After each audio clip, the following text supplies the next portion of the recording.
Hey everyone, Resonance here. So this is going to be the first part of many in my Wright Ace Attorney Let's Play series. Of course, I'm still going to be doing the usual Age of Empires content in the meantime, so don't worry. Throughout this series, I will be doing voiceovers for each of the characters, as well as occasionally providing my commentary on a few parts of the game. Wright games are basically visual novels in which you take control of a rookie attorney, Wright, as you help him solve complex murder mysteries. The first case serves mostly as a tutorial, so it is pretty easy, but the later cases provide some of the most memorable mysteries and characters that I have ever seen. Wright has always been one of my favorite game series, so it goes without saying that I hope you enjoy these videos as much as I enjoy playing the games.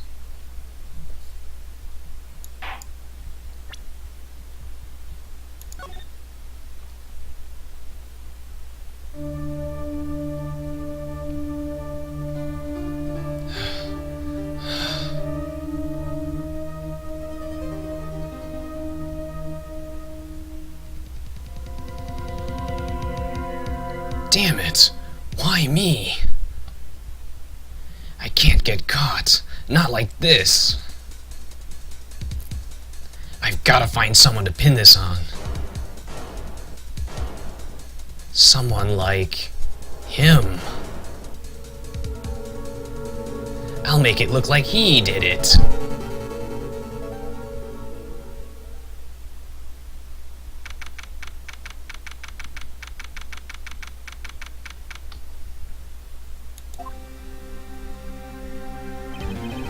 Boy, am I nervous. Right. Oh, hiya, Chief. Phew, I'm glad I made it on time. Well, I have to say, Phoenix, I'm impressed. Not everyone takes on a murder trial right off the bat like this. It says a lot about you, and your client as well. Thanks. Actually, it's because I owe him a favor. A favor? You mean you knew the defendant before this case? Yes. Actually, I kind of owe my current job to him. He's one of the reasons I became an attorney. Well, that's news to me. I want to help him in any way I can. I just really want to help him. I owe him that much. It's over. My life, everything, it's all over. Isn't that your client screaming over there? Yeah, that's him. Death, despair, oh! I'm gonna do it. I'm gonna die. Sounds like he wants to die. Yeah. Nick! Hey there, Larry. Dude, I'm so guilty. Tell them I'm guilty. Give me the death sentence. I ain't afraid to die. What? What's wrong, Larry? Oh, it's all over. I'm finished. I can't live in a world without her. I can't. Who took her away from me, Nick? Who did this? Aw, Nick, you gotta tell me. Who took my baby away? The person responsible for your girlfriend's death? The newspapers say it was you. My name is Wright. Here's the story. My first case is a fairly simple one. A young woman was killed in her apartment. The guy they arrested was the unlucky sap dating her, Larry Butts, my best friend since grade school. Our school had a saying, when something smells, it's usually the Butts. In the 23 years I've known him, it's usually been true. He has a knack for getting himself in trouble. One thing I can say, though, it's usually not his fault. He just has terrible luck. But I know better than anyone that he's a good guy at heart. That, and I owe him one, which is why I took this case, to clear his name. And that's just what I'm gonna do.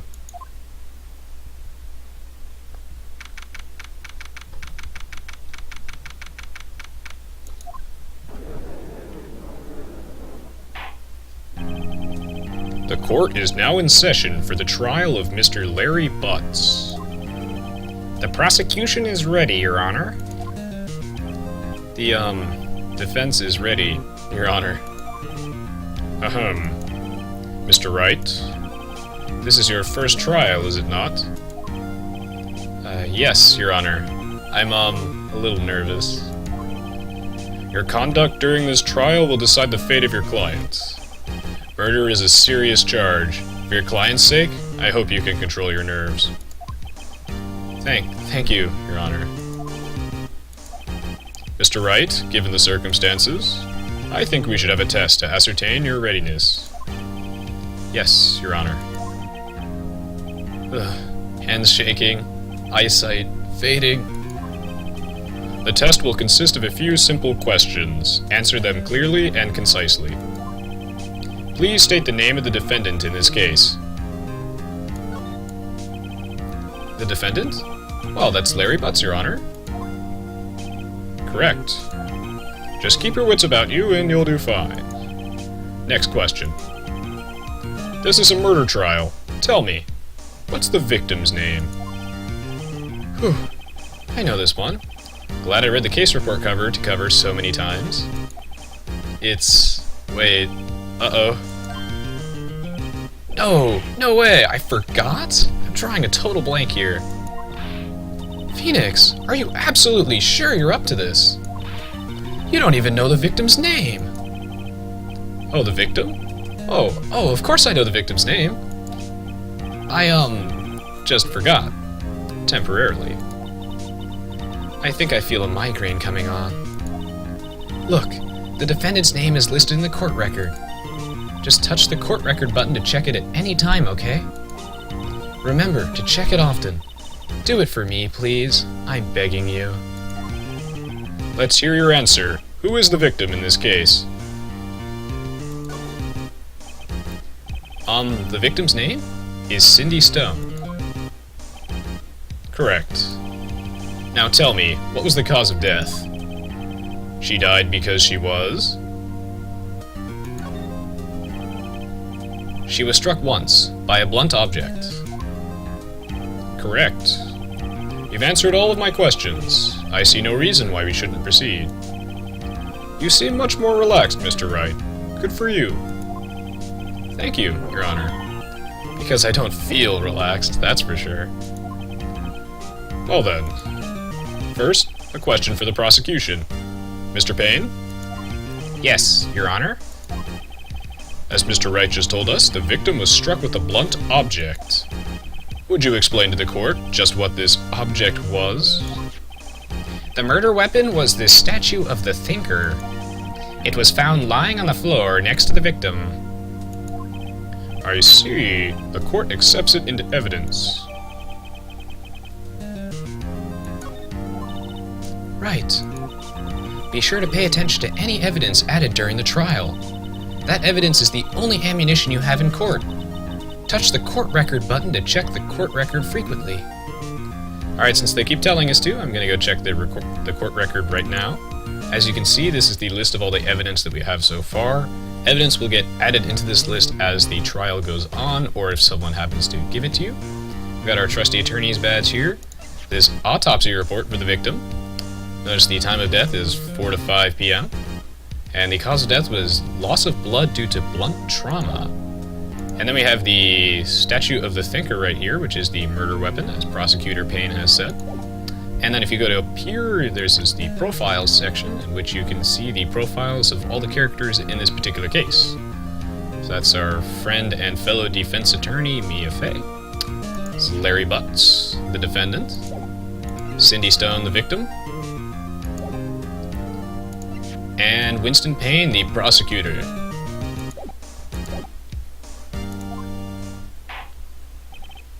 Mr. Payne, the prosecution may call its first witness. The prosecution calls the defendant, Mr. Butts, to the stand. Chief, what do I do now? Pay attention. You don't want to miss any information that might help your client's case. You'll get your chance to respond to the prosecution later, so be ready. Let's just hope he doesn't say anything unfortunate. Uh-oh, Larry gets excited easily. This could be bad.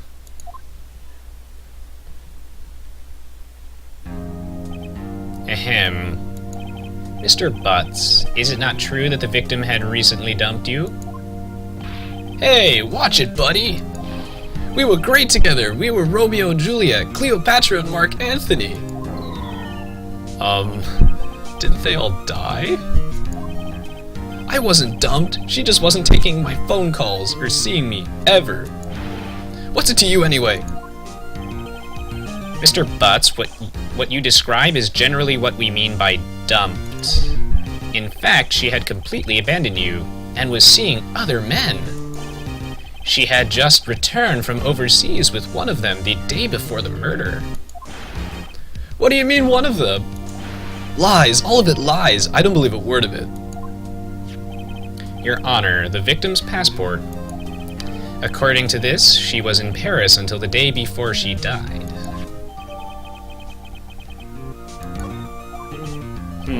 Indeed. She appears to have returned the day before the murder. Dude, no way. The victim was a model, but did not have a large income. It appears that she had several sugar daddies. Daddies? Sugar? Yes, older men who gave her money and gifts. She took their money and used it to support her lifestyle. Dude! We can clearly see what kind of woman this Miss Stone was. Tell me, Mr. Butts, what do you think of her now? Right. I don't think you want him to answer that question. Yeah, Larry has a way of running his mouth in all the wrong directions. Should I...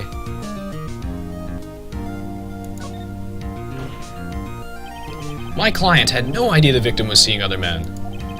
That question is irrelevant to this case. Oof. Dude, Nick, what do you mean irrelevant? That cheatin' she-dog? I'm gonna die. I'm just gonna drop dead.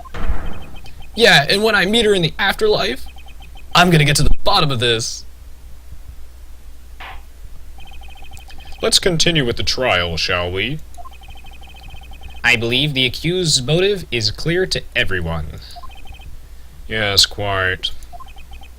Oh boy, this is not looking so good. Next question. You went to the victim's apartment on the day of the murder, did you not? Gulp.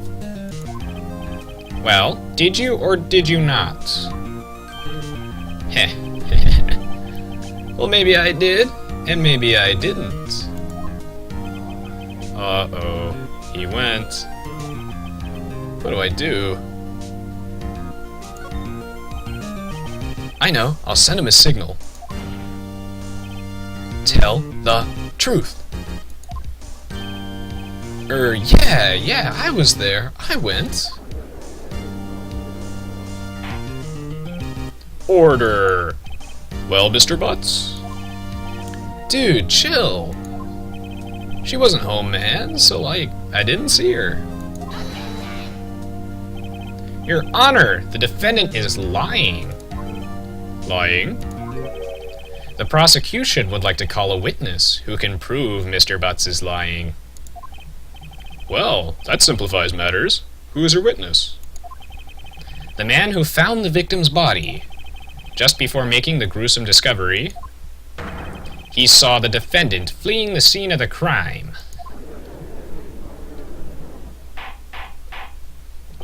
Order! Order in the court! Mr. Payne, the prosecution may call its witness. Yes, Your Honor. This is bad. On the day of the murder, my witness was selling newspapers at the victim's building. Please bring Mr. Frank Sawit to the stand.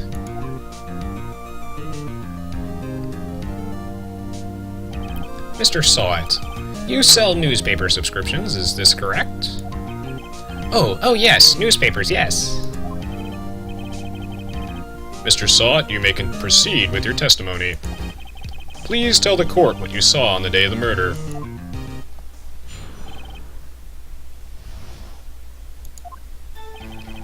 I was going door to door selling subscriptions when I saw a man fleeing an apartment.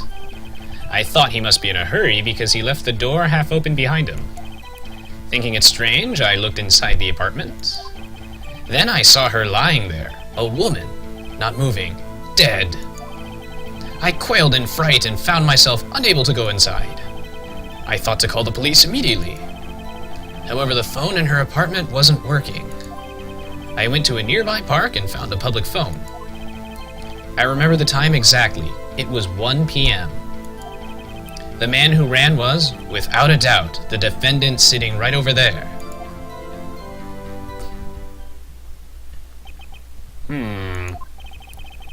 Larry, why didn't you tell the truth? I can't defend you against a testimony like that. Incidentally, why wasn't the phone in the victim's apartment working?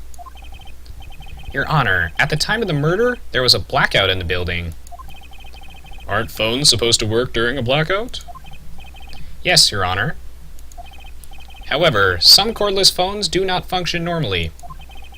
The phone that Mr. Sautt used was one of those. Your Honor, I have a record of the blackout for your perusal.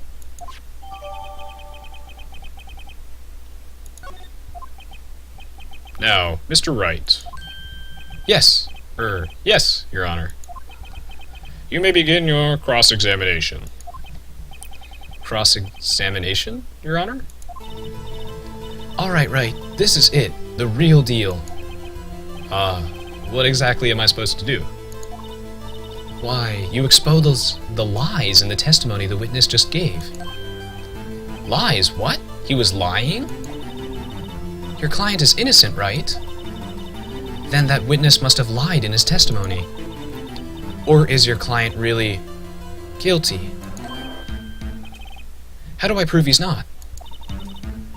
You hold the key. It's in the evidence. Compare the witness's testimony to the evidence at hand. There's bound to be a contradiction in there. First, find the contradictions between the court record and the witness's testimony. Then, once you've found the contradicting evidence, present it and rub it in the witness's face. Okay. Touch the court record button and point out the contradictions in the testimony.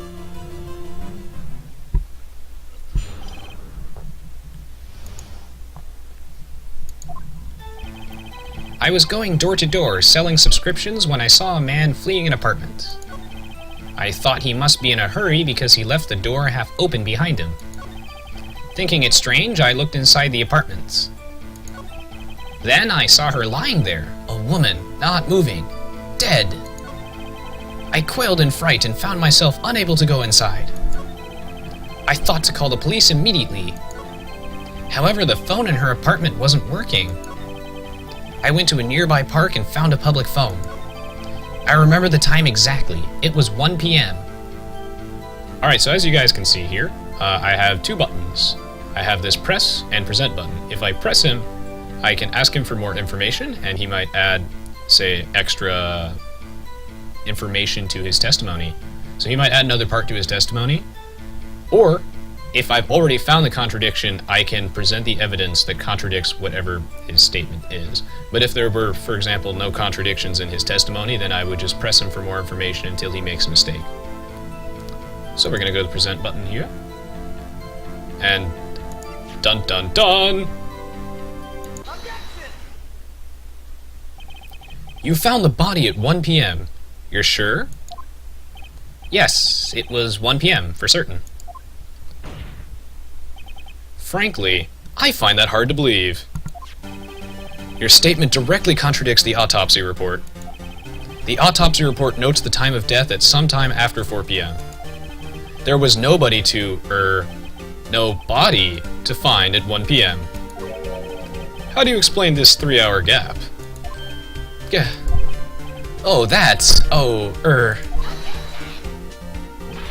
This is trivial. The witness merely forgot the time. After his testimony, I find that hard to believe. Mr. Sautt, why were you so certain that you found the body at 1 p.m.? Gee, that's a really good question. Great job, Wright. Way to put him on the spot. That's all you have to do. Point out contradictions. Lies always beget more lies. See through one, and their whole story falls apart. Wait, I remember now. Would you care to give your testimony again?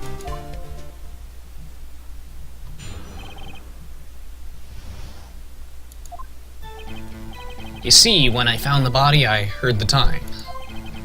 There was a voice saying the time. It was probably coming from the television.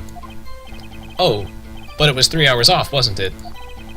I guess the victim must have been watching a video of a taped program. That's why I thought it was 1 p.m. Terribly sorry about the misunderstanding.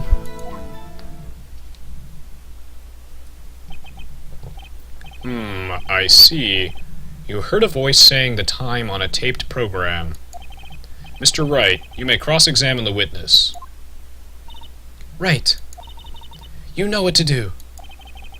I've got this one.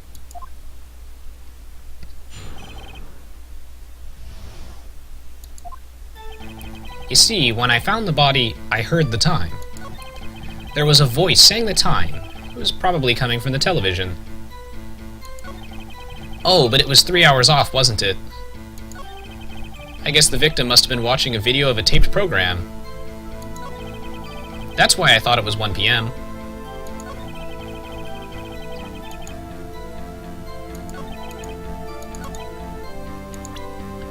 But he couldn't have been watching the TV, could he?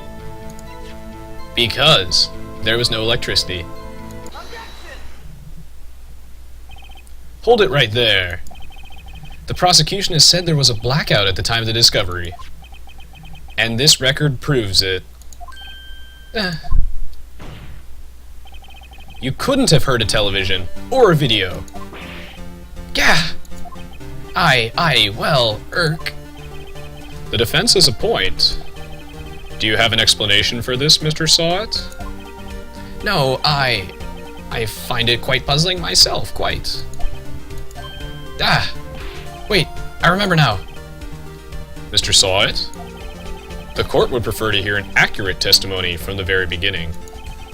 These constant corrections are harming your credibility. That, and you seem rather distraught. My apologies, Your Honor. It must have been the shock of finding the body. Very well, Mr. Sawit. Let's hear your testimony once more, please.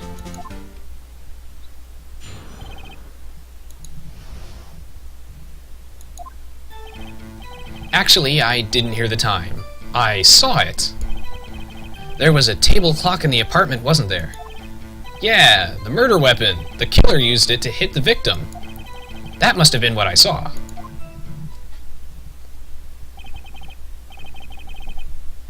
You saw a clock? I guess that would explain it. The defense may cross-examine the witness. Gladly.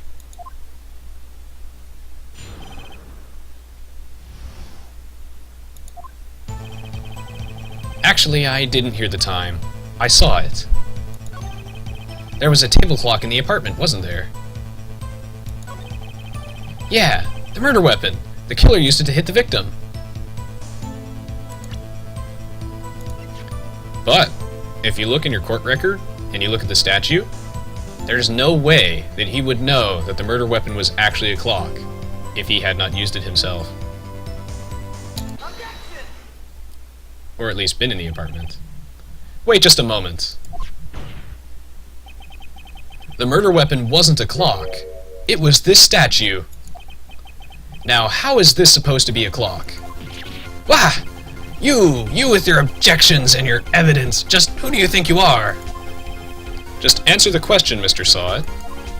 Hey, I saw it there, okay? That's a clock. Your Honor, if I may. Yes, Mr. Payne? As the witness stated, this statue is indeed a clock. The neck is a switch, you just tilt it and it says the time out loud. As it doesn't look like a clock, I submitted it as a statue. My apologies. I see. So the murder weapon was a table clock after all. Well, Mr. Wright, It appears that the witness's testimony was correct. This is a clock. Do you have any problems with his testimony now? Of course we do. Your Honor, there is a gaping hole in the witness's testimony. The only way he could have known the weapon was a clock is to hold it in his hand. Yet the witness testified that he never entered the apartment. Clearly, a contradiction. Indeed. The witness knew it was a clock because he... You're lying! You were inside the apartment on the day of the murder. Oh yeah? Prove it! Prove I went in there. I'll do better than that. I can prove you were the one who killed her. You struck her with the clock, and the shock of the blow triggered the clock's voice. That was the sound you heard.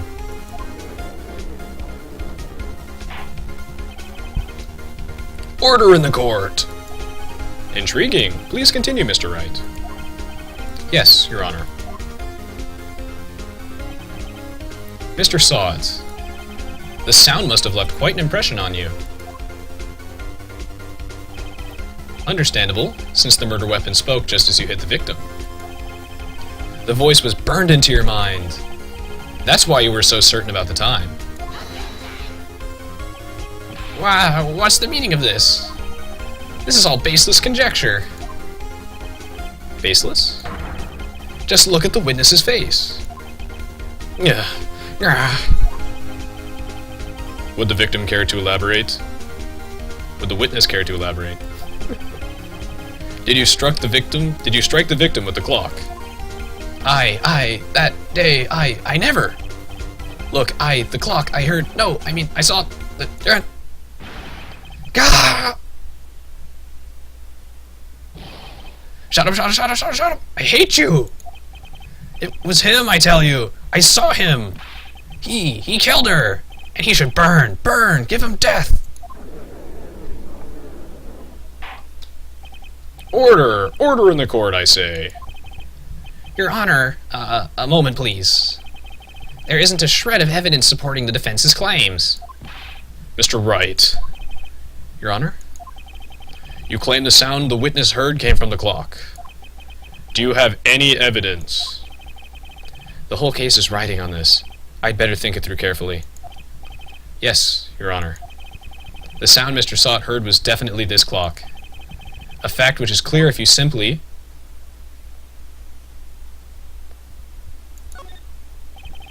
Let's sound the clock now, here in this court. Your Honor, may I have the clock? I ask the court to listen very carefully. I think it's 8:25. That certainly is a strange way to announce the time. Well, he is the thinker after all. So, we've heard the clock. What are your conclusions, Mr. Wright? Mr. Payne, can you tell me what time it is now? It's, 11:25. Ack! As you can see, this clock is exactly 3 hours slow. Precisely the discrepancy between what Mr. Sawet heard and the actual time of death. So, Mr. Sawet, try to talk your way out of this one. Ha! Ha ha! You forgot one thing. Uh-oh. What's he talking about?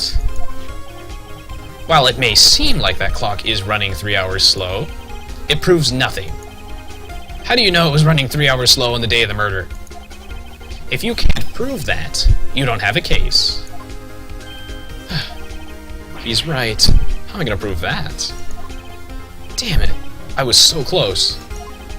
Mr. Wright, it seems you lack the critical evidence to support your claim. Yes, Your Honor. This means I cannot let you indict the witness. Unfortunately, this ends the cross-examination of Mr. Frank Sawet. I come all the way down here to testify, and look what happens. They treat me like a criminal. A criminal! You lawyers are all slime. Gah, I almost had him.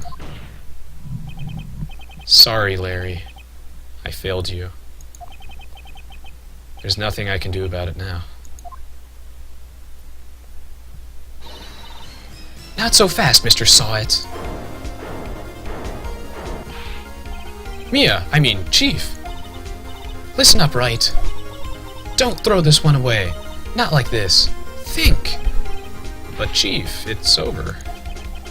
I can't prove the clock was slow the day of the murder. Nobody can prove that. Well, yes. But that doesn't mean you can't still win. Try thinking outside of the box. Don't waste time doubting the facts. Assume the clock was 3 hours slow and think through it. Ask yourself, why was the clock 3 hours slow? Figure out the reason, and you'll have your proof. Right? Can you think of a reason as to why the clock would be 3 hours slow? Wait. Maybe I can prove it. You must have evidence somewhere that can prove it, right? Find it and let them have it. Well, Mr. Wright, you say the clock was already running slow on the day of the murder. Have you found evidence to support this claim? Of course. There's a piece of evidence in the court record that can prove my claim beyond a doubt. Ha! Tough words. Let's see you pull this one off. Let's see the evidence that proves why the clock was running slow. And it would be her trip to France. The victim had just returned home from abroad the day before the murder. As we all know, the time difference between here and Paris is 9 hours. When it's 4 p.m. here, it's 1 p.m., it's 1 a.m. the next day there. The clock wasn't 3 hours slow, it was 9 hours fast. The victim hadn't reset her clock since returning home. That's why the time you heard when you struck her dead in her apartment was wrong. Proof enough for you, Mr. Saw-It? Or should I say, Mr. Did It?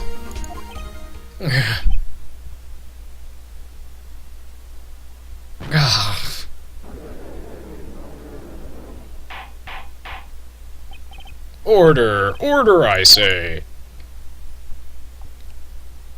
Well, this case has certainly turned out differently than we all expected. Mr. Payne, your client, he was arrested and has been taken away, Your Honor. Very well. Mr. Wright? Yes, Your Honor. I have to say, I'm impressed. I don't think I've ever seen someone complete a defense so quickly. And find the true culprit at the same time. Thank you, Your Honor. At this point, this is only a formality, but this court finds the defendant, Mr. Larry Butts.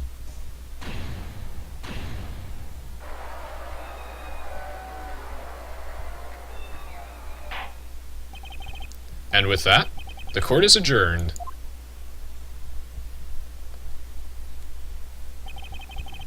It turns out that Frank Saw-It was a common burglar. He posed as a newspaper salesman to check and see when people were out of the house. That day, when Larry went to her apartment, the victim wasn't home. After he left, Mr. Saw-It let himself in to do his dirty work. While he was searching her place, the victim returned. Flustered, Mr. Saw-It grabbed the nearest blunt object he could find.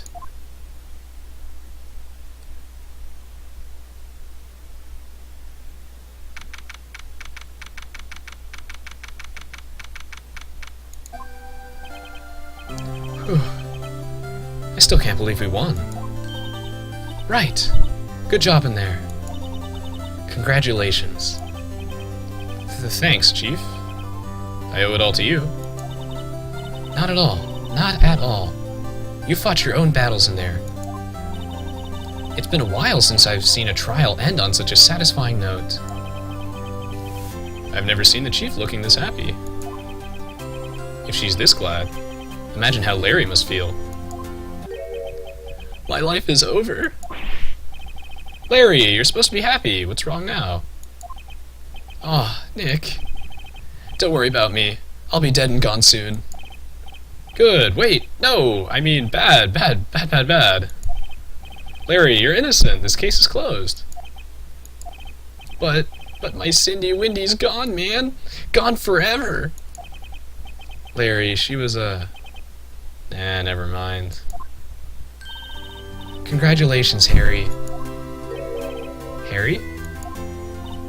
Yes, you! I can practically see the headlines now. Harry Butts. Innocent. Thanks. I really owe you one. I won't forget this, ever. Let's celebrate. Dinner? Movie? My treat. Oh no, I couldn't. Hey, I was the one who got you off the hook. Oh, hey. Here, take this. It's a present. A present? For me? Wait, wasn't this the evidence that... Actually, I made this clock for her. I made one for her and one for me. Really? You made this? Well, thank you. I'll keep it as a memento. Yo, Nick. Can you believe it? I was so into that chick. And she was just playing me for a fool. Don't that make you want to just cry? Larry. Are you so sure? Excuse me? I think she thought quite a lot of you, in her own way. You don't gotta sympathize with me. It's okay. Oh, I'm not sympathizing, really. Isn't that right? Don't you have something to show your friend? Something that proves how she felt about him? Huh? Oh, yeah, right. What the heck is she talking about?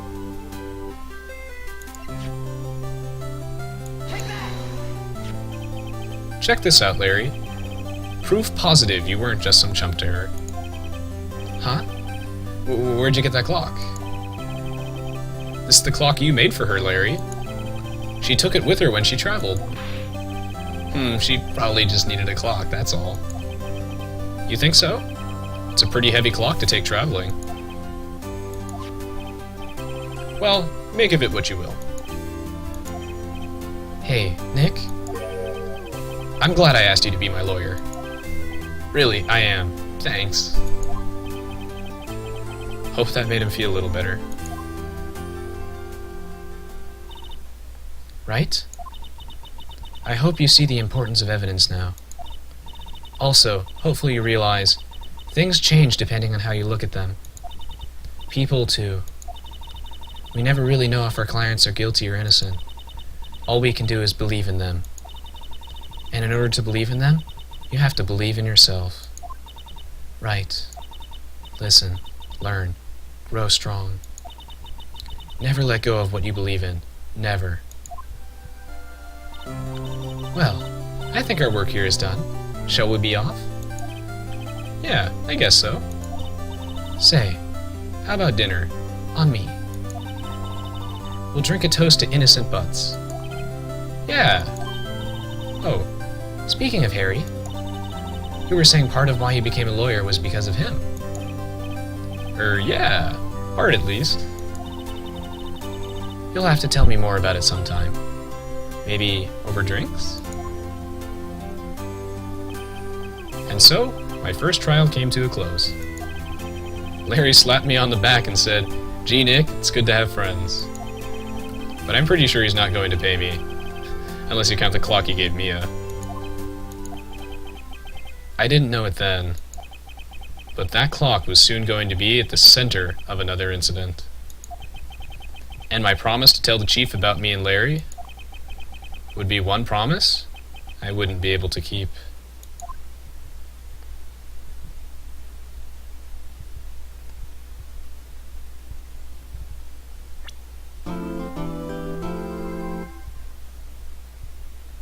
Alright, so that's the end of part 1. That's all of case 1, and then we're going to move on to case 2. So I hope you enjoyed this as much as I have. Phoenix Wright has always been one of my most favorite game series, so I hope you guys definitely gaining some appreciation for it. Don't forget to check out the rest of the stuff on my YouTube channel, of course, and you should be able to find the next part either in the video description or on my channel. Alright, thank you so much for watching, guys. I really appreciate it. I'll see you all next time.